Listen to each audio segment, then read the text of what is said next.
Se a ida do presidente Lula à China já incomodava os Estados Unidos antes mesmo dele estar lá, o seu primeiro dia cheio no país asiático provou que os americanos tinham razão. Lula defendeu, por exemplo, moedas alternativas ao dólar e que o Banco dos BRICS seja também uma alternativa ao FMI. O discurso foi feito na posse de Dilma Rousseff na presidência do novo Banco de Desenvolvimento, o Banco dos BRICS, ocasião em que a ex-presidente também aproveitou para referendar essas ideias. Diz que o banco deve ser o Banco do Sul Global e deve emprestar recursos também a países que não são dos BRICS. Desde a eleição de Lula, a diplomacia brasileira advoga a tese do não alinhamento a nenhuma potência estrangeira em meio ao acirramento da tensão entre a China e os Estados Unidos, até mesmo como a saída para defender com maior autonomia os interesses nacionais. Essa é a justificativa. Mas basta comparar a missão diplomática de Lula a Washington em janeiro com essa missão a Pequim, a China, a Xangai, para constatar por quem bate mais forte os corações do governo brasileiro. No WW de hoje, vamos analisar o primeiro dia da agenda de Lula na China e seu impacto nas relações do Brasil com o Oriente e o Ocidente. E também vamos falar sobre a manifestação do Ministério Público Eleitoral pela inelegibilidade do ex-presidente Jair Bolsonaro. Hoje com a gente a professora da Universidade de Hunan e diretora do Observa China, Aline Tedeschi, seja muito bem-vinda. Está lá na China direto. Olá, boa noite. Obrigada, Caio, pela apresentação. Obrigada a todos que estão nos ouvindo. Estamos na sequência aqui de ver quais são os acordos que serão assinados e as intencionalidades aqui da visita do presidente Lula. Tá joia. Daniel Rittner, nosso diretor editorial em Brasília. Boa noite, bem-vindo. Lorival Santana, bem-vindo. Bom, vamos lá para a China, né? Lula já está em Pequim, mas nesta quinta-feira ele cumpriu uma agenda cheia de compromissos em Xangai, entre eles a participação na posse de Dilma Rousseff na presidência dos BRICS. Quem traz os detalhes ao vivo é o enviado especial da CNN à China, Américo Martins. Bom dia, Américo. Queria te ouvir muito sobre o seu olhar apurado aí de repórter sobre esse dia aí, principalmente como os chineses estão vendo essa visita da delegação brasileira. Boa noite, Caio. Boa noite a todos no painel. Boa noite a todos que nos acompanham. Os chineses estão vendo com muito bons olhos essa visita do presidente Lula. Ele tem ganhado muito destaque na capa e nas manchetes dos jornais chineses aqui. É sempre bom lembrar que a imprensa chinesa é completamente controlada pelo governo. Portanto, quando você lê um editorial de um jornal chinês, por exemplo, elogiando o velho amigo da China, o Lula, você está lendo praticamente a opinião do governo. O dia de ontem em Xangai foi muito movimentado para o presidente. O ponto alto foi justamente a posse de Dilma Rousseff na presidência do Banco dos BRICS, onde ele fez esse discurso sobre a criação de moedas e maior integração entre os países, o que certamente não animou os Estados Unidos. Nas relações internacionais, assim como na política, como você sabe, Caio, o timing é sempre fundamental e muito importante. Essa viagem está acontecendo no momento de maior tensão entre Estados Unidos e China. E num mesmo dia, o presidente conseguiu visitar a Huawei e conseguiu também fazer esse discurso sobre a moeda dos BRICS. Agora, aqui ele está sendo muito bem recebido. As autoridades chinesas estão o tratando com muita deferência. Todos os lugares em que ele chega, por exemplo, uma curiosidade, ele é recebido com flores e também com as cores da bandeira nacional e sempre tem uma bandinha tocando alguma música brasileira, como a Aquarela do Brasil. Então ele está sendo muito bem recebido e está tendo um impacto muito positivo. Os chineses estão lendo isso como um sinal de apoio do Brasil a eles. Vamos ver um VT mostrando como foi o dia do presidente e o que ele falou lá em Xangai. A maioria dos acordos favorece o agronegócio. Um deles agiliza o registro para a comercialização de produtos brasileiros na China. Um outro abre o mercado chinês para farinhas de aves e de suínos do Brasil. São 25 memorandos ao todo. Incentivam a cooperação para infraestrutura, tecnologia e até investimentos em pesquisas espaciais. Brasil e China se aproximam nas mais diversas áreas, do compromisso mútuo para o combate à fome no mundo até nas artes, com incentivos fiscais para produções de TV em conjunto. No primeiro discurso na China, Lula disse que o Brasil está de volta ao cenário internacional. Comemorou um dos acordos que vai permitir o comércio com a China nas moedas locais. Mas Lula foi além. Questionou o uso do dólar como base para o comércio global. Eu toda noite me pergunto por quê que todos os países estão obrigados a fazer seu comércio lastreado no dólar. O presidente chegou a defender uma moeda única para os BRICS. Hoje, um país precisa correr atrás de dólar para poder exportar, quando ele poderia exportar a sua própria moeda, e os bancos centrais certamente poderiam cuidar disso. Mas por que um banco como os BRICS não pode, ter uma moeda que possa financiar a relação comercial entre Brasil e China, entre Brasil e os outros países dos BRICS? Lula ainda criticou o Fundo Monetário Internacional, o FMI, e defendeu o protagonismo dos emergentes contra países ricos por meio de instituições como o Banco dos BRICS. O novo Banco de Desenvolvimento tem um grande potencial transformador na medida em que liberta os países emergentes da submissão às instituições financeiras tradicionais que pretendem nos governar, sem que tenham mandato para isso. As declarações foram na posse da ex-presidente Dilma Rousseff como presidente do Banco dos BRICS em Xangai. No primeiro cargo público depois do impeachment em 2016, a presidente do Banco dos BRICS disse que a instituição é o Banco do Sul Global, uma expressão usada nos governos anteriores do PT e que deve emprestar em moeda local também a países em desenvolvimento que não façam parte dos BRICS. Captaremos recursos dos mais diversos mercados mundiais, em diferentes moedas, como o renminbi, o dólar e o euro. Buscaremos ainda financiar os nossos projetos em moedas locais, privilegiando os mercados domésticos e diminuindo a exposição às variações cambiais. Em Xangai, Lula ainda visitou a fábrica da gigante de tecnologia Huawei, que sofre sanções do governo americano e é vista pela Casa Branca como um risco à segurança e um braço do governo chinês. Vamos lá para a nossa análise. Aline Tedeschi, você está aí na China. Que saldo você faz desse primeiro dia aí do presidente Lula na China? Olha, aqui tem tido um sentimento de otimismo muito grande, né? Não só prévio propriamente à visita do presidente Lula aqui, com anúncios da grande comitiva empresarial que estaria vindo à China e também os tópicos que seriam tratados durante essa visita, mas o próprio fato de essa visita ter sido postergada também deu esse espaço de 2 semanas para que alguns outros acordos também tenham sido firmados e novas possibilidades tenham sido apresentadas também, né? Alguns empresários ficaram aqui na China, inclusive, e o saldo desse primeiro dia de visita, ele foi positivo no sentido de alinhamento de narrativas, né? A gente teve aí a cerimônia da apresentação, da posse da ex-presidente Dilma Rousseff como chefe do novo Banco de Desenvolvimento. E é importante a gente destacar que nas duas ali, né, tanto da Dilma quanto do Lula, nós vimos esse alinhamento de expectativas quanto à relação do banco com os países em desenvolvimento, os países do Sul, né, priorizando as suas instâncias de desenvolvimento, né, o que cabe aos países do Sul, mas também é importante destacar que os 2 tópicos ali foram justamente de que esses acordos não teriam as mesmas condicionalidades, não é? Que os bancos de desenvolvimento e de financiamento ali criados no Bretton Woods, né, como o Banco Mundial ou o próprio o FMI, né, Fundo Monetário, e também de que as transações entre esses países, passando inclusive pelas suas próprias moedas, não é?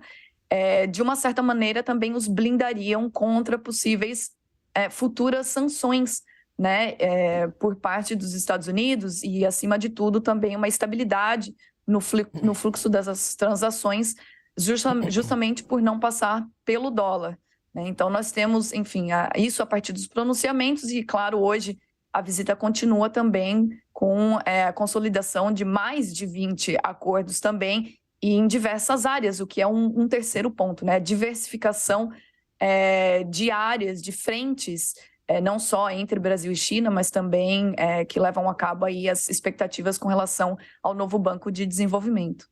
Daniel Rittner, me pareceu aí, também a Aline coloca esse ponto, que essa questão do dólar foi o grande chamariz aí do dia. Você ficou com essa percepção? E eu tenho uma dúvida até se é tão bom porque nunca foi feito, né?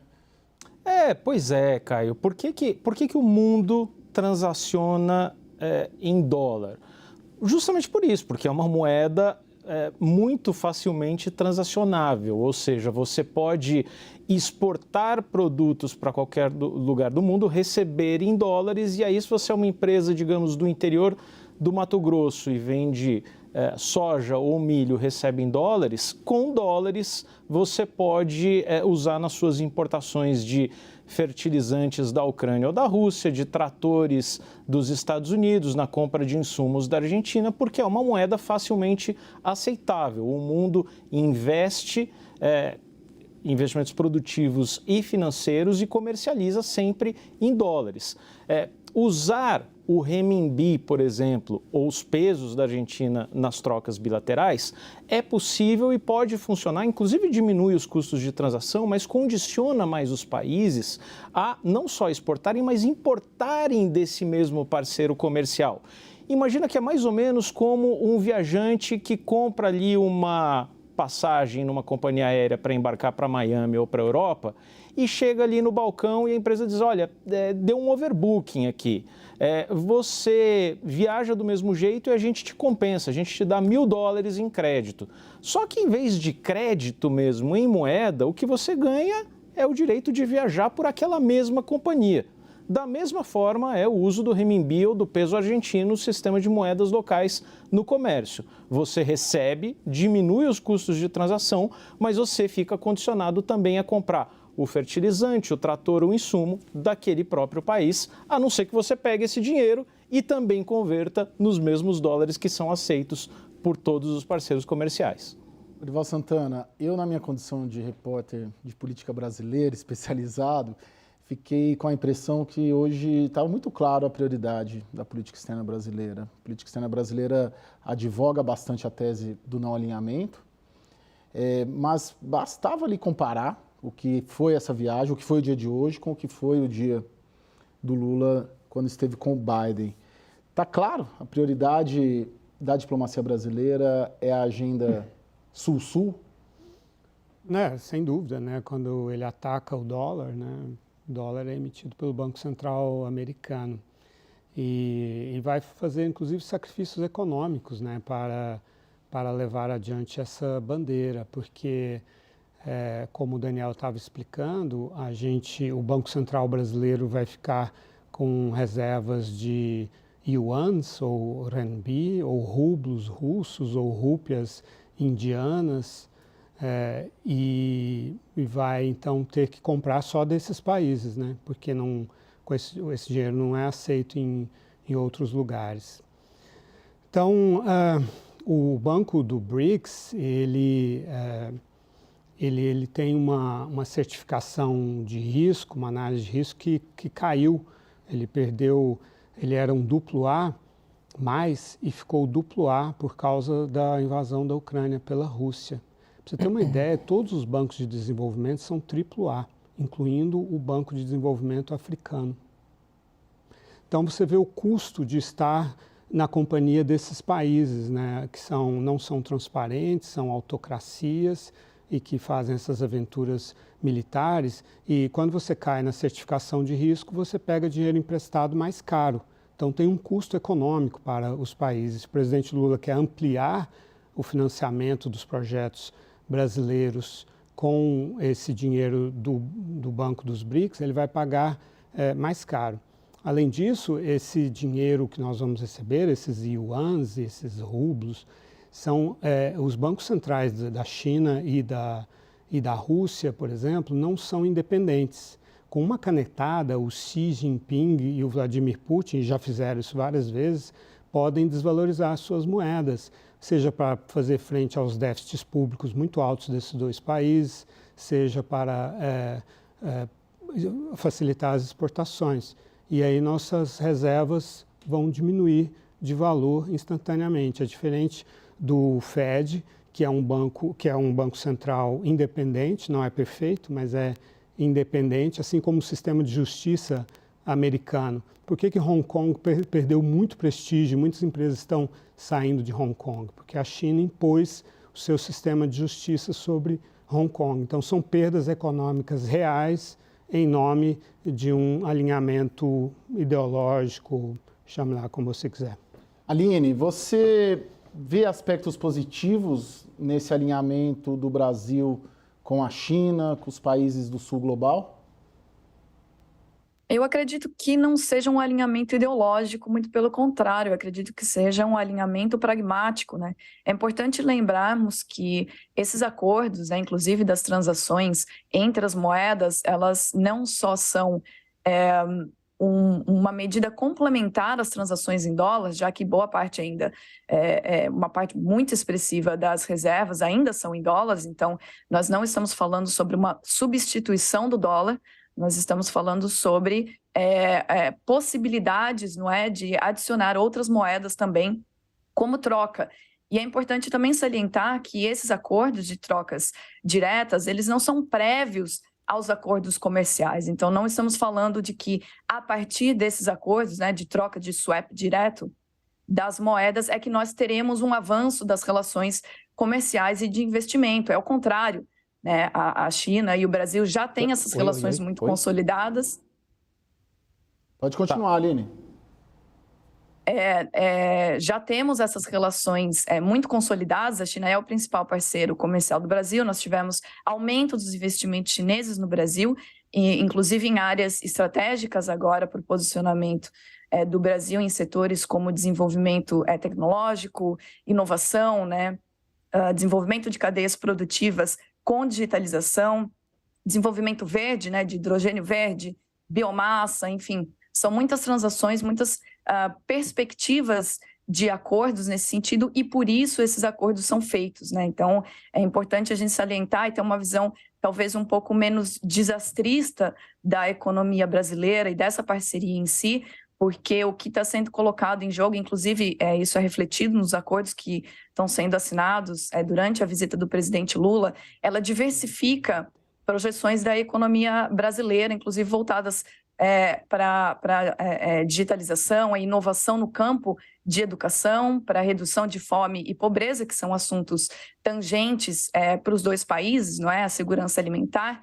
Então, esses acordos, eles são complementares, eles são novas possibilidades, também, inclusive, com o novo Banco de Desenvolvimento. Não sei se vai ser claro, o próprio banco, ele teve essa modificação por causa do conflito também, né? Obviamente, a Rússia estando no conflito, a gente tem fricções entre China e Índia, né? Então, as possibilidades ali do banco ficaram limitadas, e um grande desafio do novo Banco de Desenvolvimento é justamente alavancar e conseguir o financiamento devido, não é?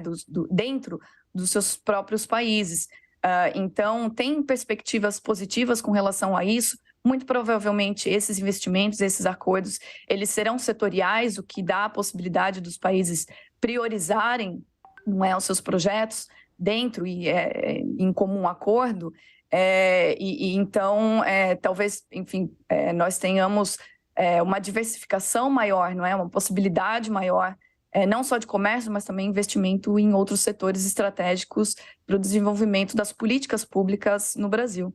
Lorival? Acho que intensificação dos negócios com a China não representa diversificação maior, porque a China, o Brasil já é o maior destino de investimentos da China, foi 5,9 bilhões de dólares em 2021, representa 13,6% dos investimentos estrangeiros chineses, e além disso, o Brasil também a China é o maior parceiro comercial do Brasil. Então, o que a gente está fazendo é elevando a nossa dependência da China, que é um país problemático do ponto de vista geoeconômico, imprevisível, totalitário, que está caminhando para um totalitarismo, e isso tem repercussões sobre a economia, porque quando tudo é muito verticalizado e depende só da vontade de uma pessoa, que é o Xi Jinping, como é o caso do Vladimir Putin na Rússia, ele pode tomar decisões guinadas que afetam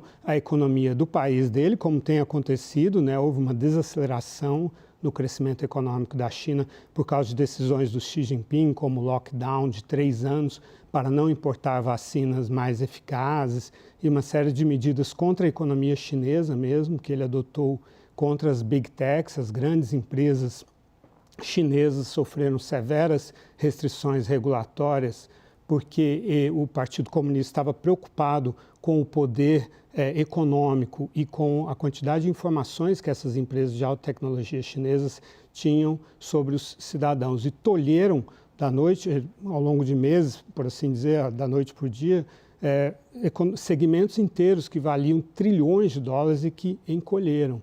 Então, a gente, ao aumentar a nossa dependência, sair de uma interdependência e ir para uma dependência assimétrica com a China, a gente fica muito mais exposto.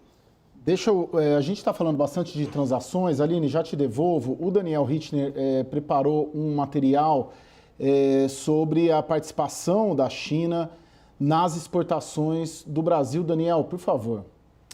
Vamos lá então, Caio. A gente preparou algumas artes aqui, a nossa editora Fernanda Maziepa preparou esses gráficos e eu acho interessante a gente dar uma olhada se ela puder colocar. Tem um ponto para começo de conversa que chama atenção, que é o seguinte: a China entrou na OMC, Organização Mundial do Comércio, em 2001. Se a gente pegar esse ano como referência, o comércio Brasil-China somava $1 bilhão por ano. Hoje, o comércio Brasil-China soma $1 bilhão a cada 70 horas, menos de 3 dias. As vendas de produtos brasileiros para a China cresceram em média 8,8%, quase 9%, entre 2012 e 2021, contra um crescimento médio de 1,8% para o restante do mundo. Curioso é o seguinte: se a gente tirasse a China da balança comercial, as exportações brasileiras iam ter praticamente estabilidade nessa última década. Outro ponto interessante é que dos 27 estados brasileiros, 19 têm a China como principal mercado.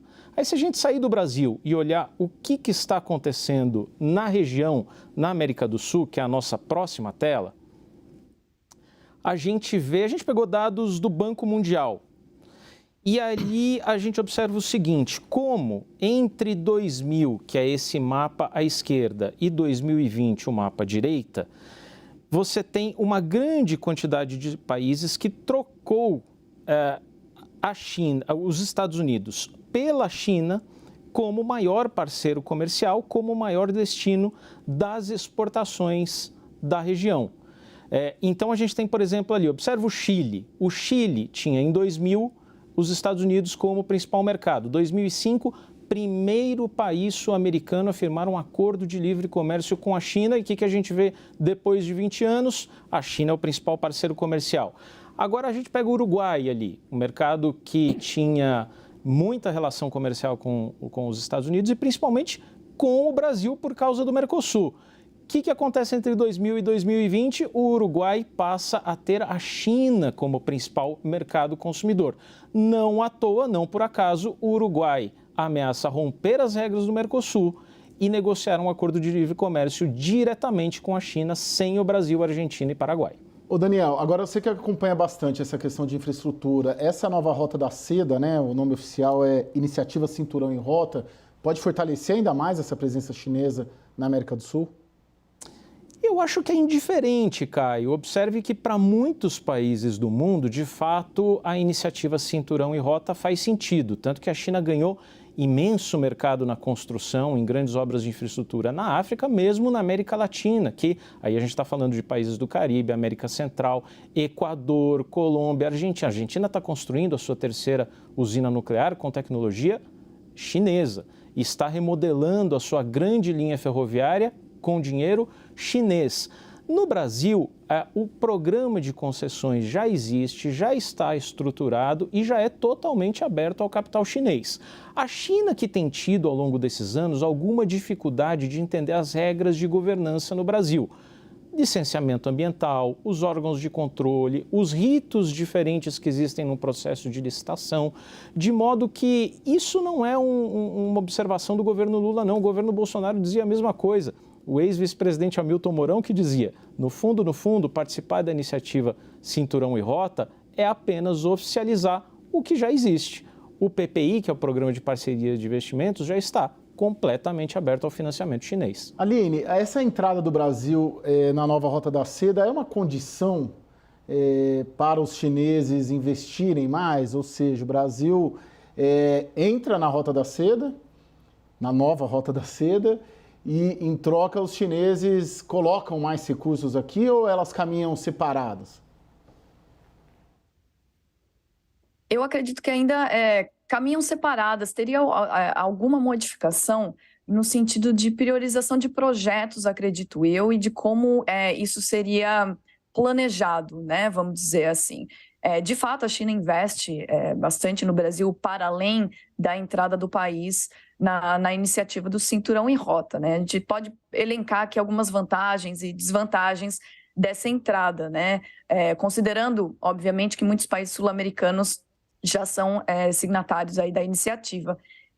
A primeira questão é que talvez isso priorizaria investimentos no Brasil em relação a investimentos em outros países que já estão sob a égide da iniciativa Cinturão e Rota. Isso não significaria necessariamente que a China não investiria no Brasil, porque não assinaria, mas talvez isso priorizaria os investimentos no Brasil, que, exatamente pelo fato de que outros países sul-americanos também são signatários, isso talvez seria um impulso para que essa infraestrutura no país também se pudesse interconectar com outras infraestruturas aqui na região.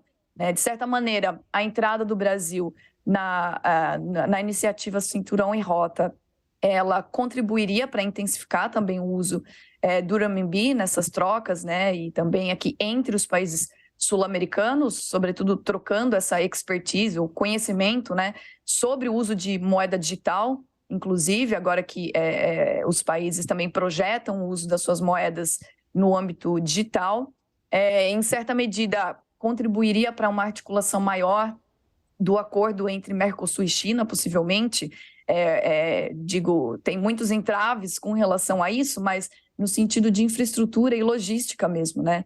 Inclusive, na ocasião do pronunciamento para indicar o novo diretor da planta binacional hidrelétrica de Itaipu, o Lula reiterou a possibilidade de resgatar a Unasul, que é a União das Nações Sul-Americanas, e que, à época dos seus 2 primeiros governos, tinha o objetivo de focar na integração regional para garantir o alívio da pobreza e promover o desenvolvimento, que são, novamente, pontos focais da relação bilateral entre Brasil e China, né? E aí ficava sobre a estrutura da Unasul, a IRSA, que é a Iniciativa para a Integração da Infraestrutura Regional Sul-Americana, e o COSIPLAN, que era o Conselho Sul-Americano de Infraestrutura e Planejamento, né, que era voltado para o setor de logística e transporte. Então, o fato de ele ter chamado novamente para instaurar, né, voltar com a Unasul, talvez traga uma perspectiva de que investimentos que poderiam vir da iniciativa Cinturão e Rota, de alguma maneira, possam se alinhar com os planos de uma retomada do COSIPLAN, por exemplo, né? Um outro ponto que a gente poderia falar aqui é que talvez aumentaria a responsabilidade ambiental e a diligência devida, né, o due diligence dos projetos em que a China investe nos países sul-americanos, propriamente no Brasil, por parte das asseguradoras e bancos de investimento chineses, nesses projetos financiados, né, que foi algo que foi tido como problemático à época, a partir do documento de diretrizes de finanças verdes, que foi lançado ano passado pelo governo chinês, foi publicado pela Comissão Reguladora de Bancos e Seguros da China, e que exigem que os bancos e seguradoras chineses estabeleçam seus próprios mecanismos de responsabilidade para ouvir e abordar as preocupações, enfim, das comunidades afetadas por esses projetos no exterior. Um contraponto é que, enfim, há ainda a possibilidade, exatamente pelas relações aqui sul-americanas agora e também políticas, não é? Algumas com certa instabilidade, há a possibilidade ainda de gerar infraestruturas que são com nexos extravertidos, ou seja, que não necessariamente agreguem na integração regional da América do Sul. Então, é tudo muito complexo ainda, não é? Mas há indicações de que talvez o governo brasileiro aponte para um início de conversações para que o Brasil possa entrar, não é, na iniciativa Rota da Seda. Eu, particularmente, não acho que esse será um anúncio agora para a visita do presidente Lula, mas acredito que alguns acordos, memorandos de entendimento, eles sinalizam para que esse novo momento, né, que foi chamado de novo momento das relações sino-brasileiras e de uma maior diversificação de investimentos em setores de ciência e tecnologia e de inovação, eles possam indicar também para um caminho nesse sentido.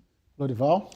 Bom, eu estive em 6 países da Ásia no ano passado e em 8 países da África em 2019, e um dos principais temas políticos e econômicos nesses 2 continentes é o estrangulamento financeiro causado pela adesão à nova Rota da Seda.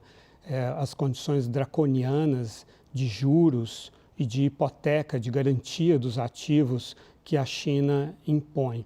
A China não é membro do Clube de Paris e o FMI tem muita dificuldade de negociar com a China o escalonamento dessas dívidas pesadas sobre esses países para tentar tirá-los desse estrangulamento. Sri Lanka, por exemplo, quebrou no ano passado, fez uma moratória de 50 bilhões, o presidente caiu e os projetos lá eram aeroportos que nunca tinham recebido nenhum avião, portos que não funcionavam e que endividaram o país. Hoje, o novo presidente do Quênia fez uma declaração sobre isso, inclusive, disse que está tentando agora, o grande esforço dele é no sentido de tentar andar com as próprias pernas, sem esse tipo de empréstimo. Se você vai a Addis Abeba, por exemplo, na Etiópia, tem hotéis inteiros só de chineses, só para chineses, isso na África e na Ásia também, porque esses projetos todos a mão de obra qualificada é toda de chineses, engenheiros, os mais qualificados, os melhores salários, todos são chineses. Então, são projetos que nem sequer empregam, dão bons empregos nesses países.